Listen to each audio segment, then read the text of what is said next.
Welcome back to my channel for a super interesting episode about a super interesting lens. And the lens I'm talking about is from Laowa, and it's the 35mm widest open f2.8. It's the C-Dreamer. It's also a macro lens with a magnification of 0.5, and it is a tilt shift lens. And I remember very well, sometimes in comments, but also in direct messages, Hasselblad shooters ask me, what is your recommended tilt shift solution? Now, I'm not using the tilt function that often on these type of lenses, but shift functionality I use very often, because when I shoot architecture or landscape, I want to avoid falling lines. And then a shift lens is exactly the solution for all of your geometrical problems. And that's why I appreciated when Laowa reached out to me and asked me if I would be willing to review this brand new lens. I think it's only in press releases at this point in time, not yet available at the website for purchase. You also don't really find specifications of the lens. And I said, yes, of course, send it to me. I'll use it for a week and then I send it back. But if the lens delivers what I'm looking for, I will buy this lens, purchase it with my own money, because that solves a lot of problems I had in the past. And if you screen my channel, you will find a couple of videos on tilt shift solutions for Hasselblad cameras, but none of these solutions is really ideal. This is now a lens with a dedicated Hasselblad XCD mount, and it provides shift functionality, tilt functionality. It has macro capabilities with a magnification of 50%. And that's probably the most universal approach you can take if you look for these type of features in a camera lens combination. In this video now, I will quickly unbox the lens, will mount it on my X2D Mark II. We'll talk about specifications, features, build quality, all of that. And then, of course, we'll take it out in the field and shoot it. And we'll see what the image quality is we get from this new Laowa lens, tilt shift 35mm f2.8 macro 0.5 times. And it is called the C-Dreamer, in contrast to the typical 0D lens names we find in their lens lineup. Let's kick this off.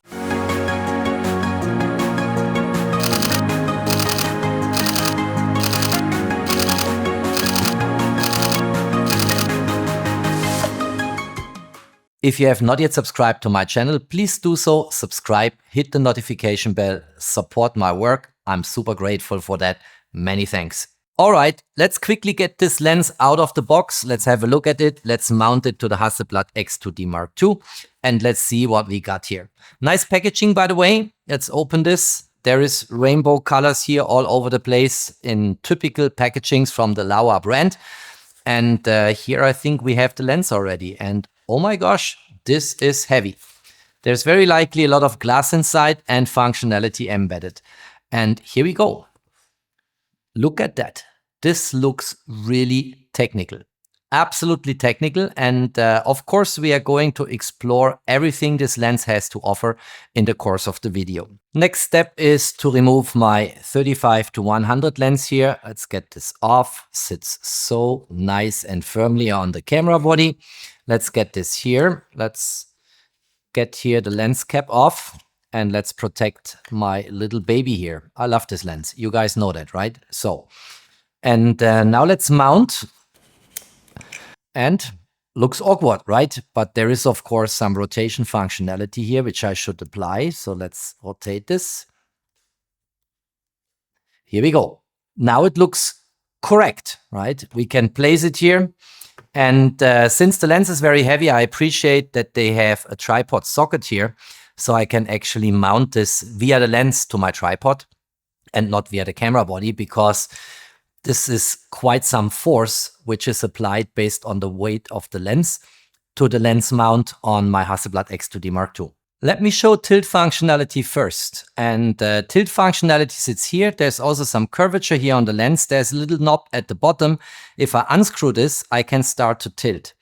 And you see this here, it goes 10mm in both directions. So we have tilt capacity plus minus 10mm.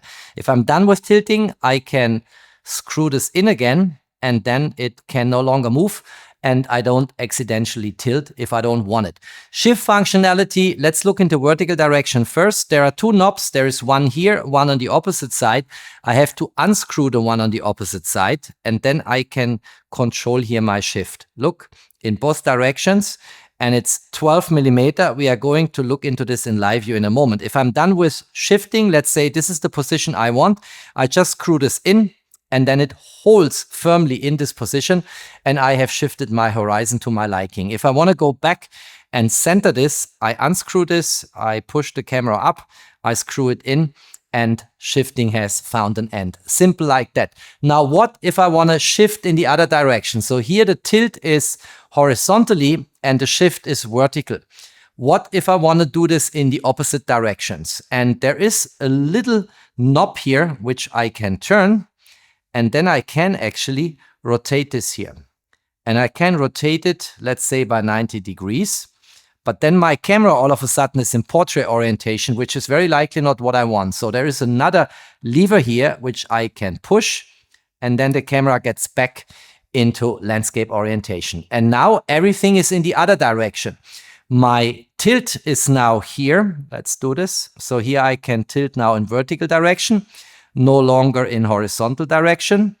And the shift is now in horizontal direction and no longer in vertical direction. Let me show you. Let's unscrew this here. And now I can here shift along the horizontal axis plus minus 12 millimeter.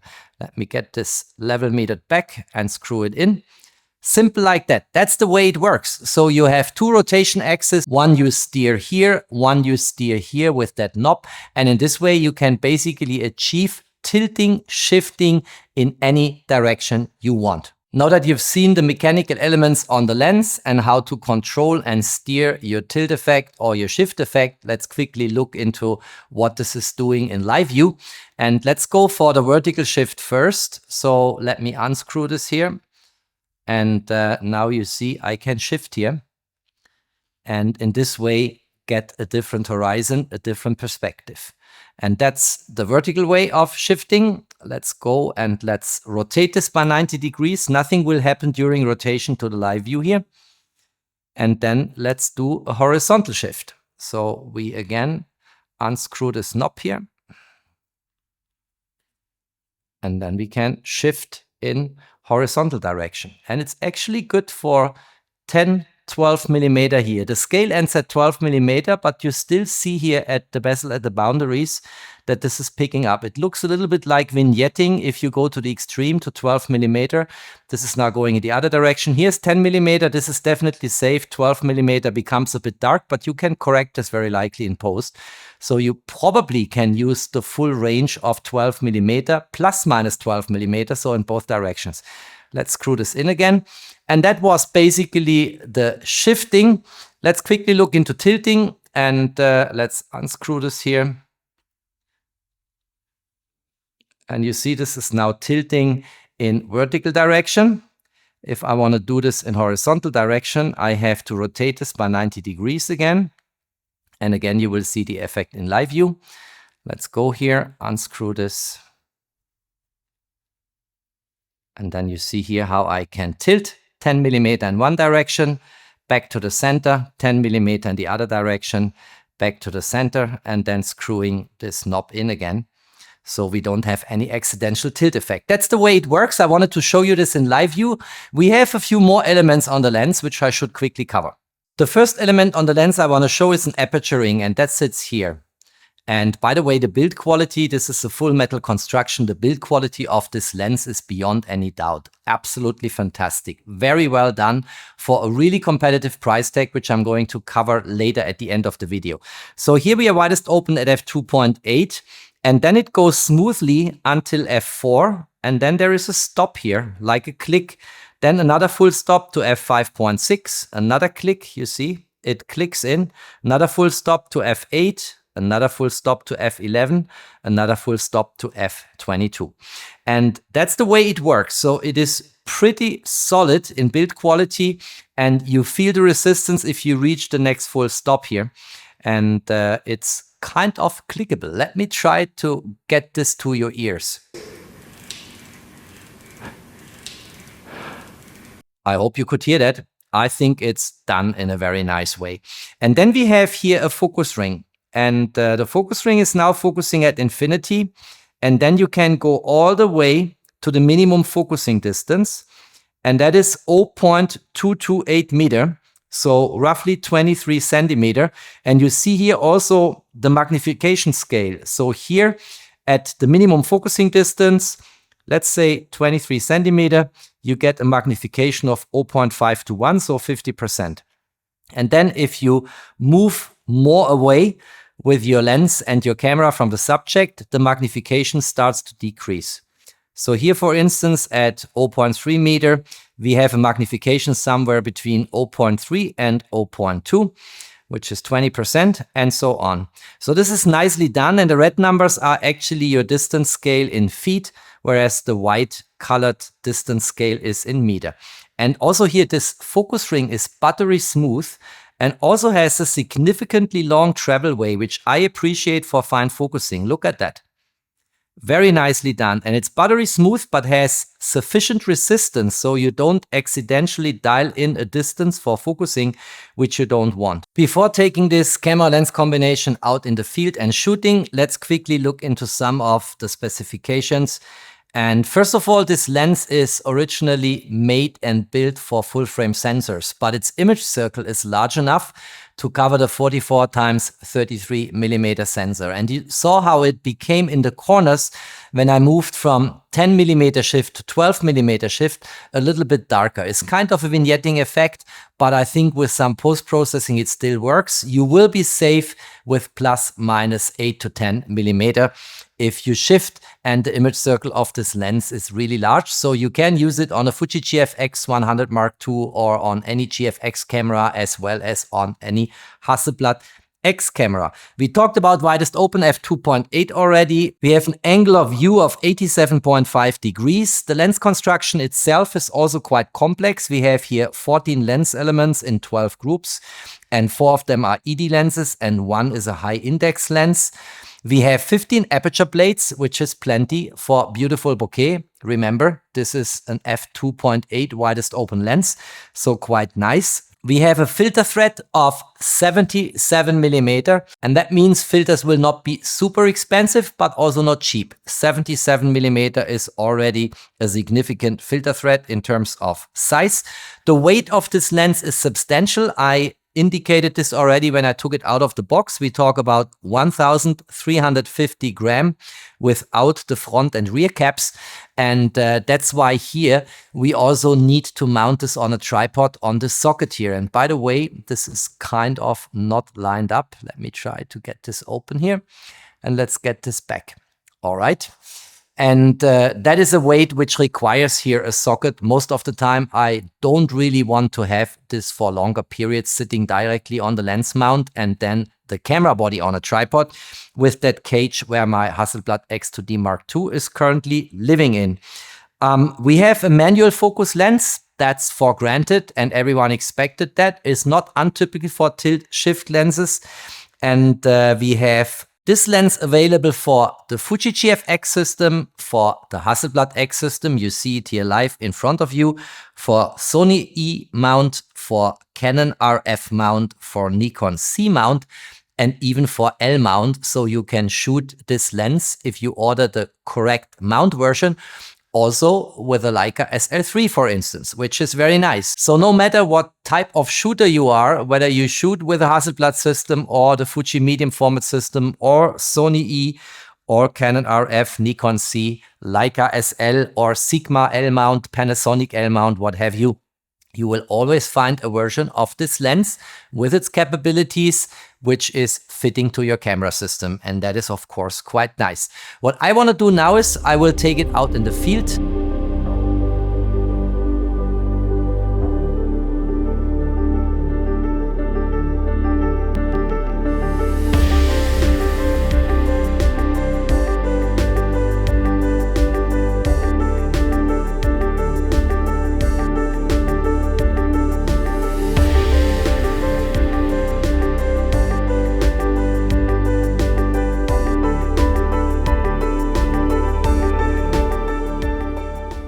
As you saw in the little clips I just played, it was a beautiful evening, typical for Switzerland. I love my country. We have so beautiful nature here, weather, you know, evening atmosphere, what have you.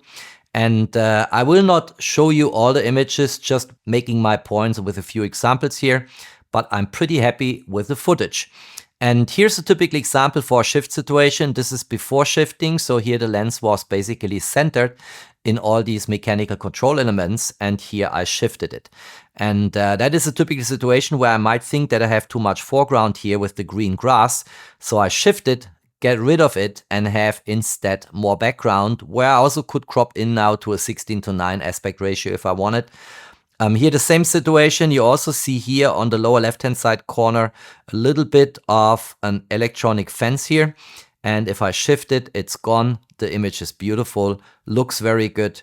Let's continue here. This is the right hand side of the valley where the fog was sitting. Beautiful. Let's crop in for a moment and look at that. Contrast, micro contrast. Look at the Christmas decoration here in the center of the frame. Sharpness, clarity. Really cool what this lens is delivering. I really like it. Other images, basically variations of the scheme. Let me continue here to this one. Well, here's the situation. This is the shot without the lens being shifted. And now you see a lot of this electro fence here in the foreground. And of course, I could remove it with the remove tool and AI in Lightroom Classic, but I decided to shift. And then I have only a little bit of that fence, which I still can remove, or maybe crop in here to that baseline, just here above the fence. And then I stitch them together here. You see this is image number 1, image number 2, image number 3. And of course the sky is not perfectly fitting in these 3 images, in particular in this one here. And I have to correct this later in post. But this is what I can make out of these 3 frames. And this looks really, really good. Let me crop in again to show you the level of detail you get from that lens. Look here at this barn house. Look here at the houses and buildings in the valley. And by the way, I'm coming here from the bezel and the boundary. So this lens is really sharp, corner to corner. And I had a couple of images where my impression was it's a little bit soft in the corners. In particular, if you shift on the horizontal axis between 10 and 12 millimeter away from the center. And that is typical because the lens is originally calculated for full frame sensors. And here I use it on a larger sensor, 44 times 33 millimeter. But between 8 and 10 millimeter, as mentioned before, you are pretty safe and the lens is really sharp and delivers also at the boundaries and the bezels of the lens. Look here into the forest. Look down here to the buildings, looks really good. And I think there is really nothing to complain about this lens and contrast, micro contrast, sharpness, level of detail after a little bit of post-processing looks really, really good in my opinion. Let's continue here. Variations of the scheme. I wanted to show this image here. This is a very famous mountain in Canton, Schwyz. It's called the Big Mythen. And this is now an image where definitely I would say there is too much foreground here from the street. And I would prefer to have this image shifted. So I shifted it and I was lucky because a car was just leaving the parking lot and rolling towards the street, which gave these additional light trails here in addition to the light trails I have along the street. And now the image is very pretty, I think. If you compare them again, without shift, too much foreground, showing too much of the street in the foreground. Here after shifting, the proportions now seem to be right. And let's again crop in to 100% and let's start from the left-hand side boundary here. And you see this is really good. There's absolutely nothing to complain. You know, colors, contrast, micro contrast, everything that matters for a lens is here almost in perfection. It looks really, really good. Look at that. Nothing to complain. Even here, you know, on the right-hand side boundary now on the bezel, it looks really good. Everything is sharp, corner to corner, no matter where I go. While here I lose, of course, because I'm getting out of the area where my depth of field is delivering sharp images. Here, this is too close.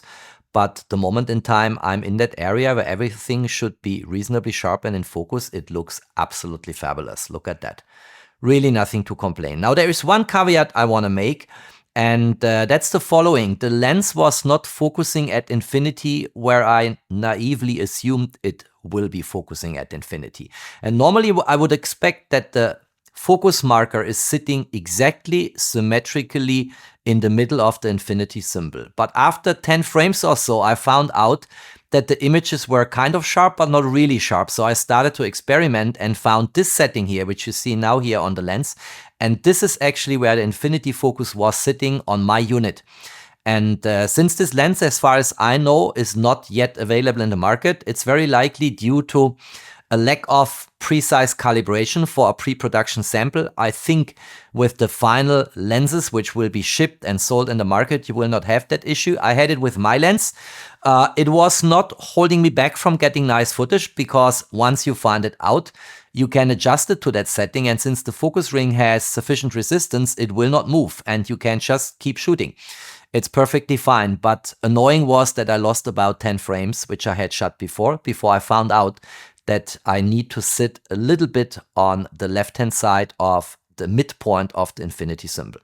That's the only caveat I have with that lens. Otherwise, fine, perfect. From any angle, in any way, I would look at this lens. And last but not least, of course, I wanted to try macro shooting. This is at the minimum focusing distance you saw before, is close to 23 centimeter, is a Leica watch.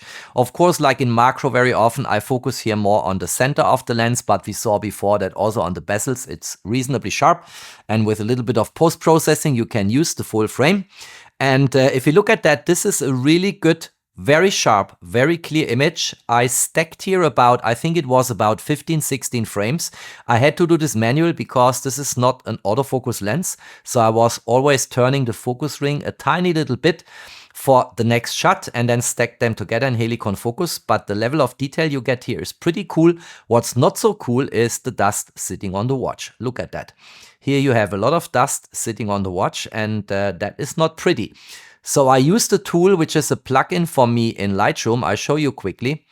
And this is called Retouch4me, and it has a dust module. And with this module, if you look now at before and after, and I also cropped a little bit into the image with the one I'm showing you in a moment, this watch becomes really pretty. Look at that. That's the original image. Lots of dust here. And then with this AI tool I just showed you, all the dust is gone. Look at that. Now the watch is clean. It looks pretty good. It's no longer dirty. The dust is hexed away. You see so many details. Here, for instance, you see how the lume is applied to the hands, to the hour hand. And now this watch looks pretty and nice. And I also cropped in a little bit. You see also the rubber strap texture here is fully represented in the image. And I think this is a good picture now, showing you proof of concept that this truly is a macro lens. Magnification, as I said before, is 0.5 to 1, so 50%. And that's pretty powerful, pretty capable. In the medium format segment like Fuji GFX, Hasselblad X2D II, you don't get a native lens from Hasselblad or Fuji, which has more magnification than this lens here. So it looks really good. All right, that's all I wanted to say and show. If you liked that video, don't forget to drop me a thumbs up. Stay tuned on my channel. There's always more to come. Thanks for watching. Stay safe and healthy. And of course, peace out.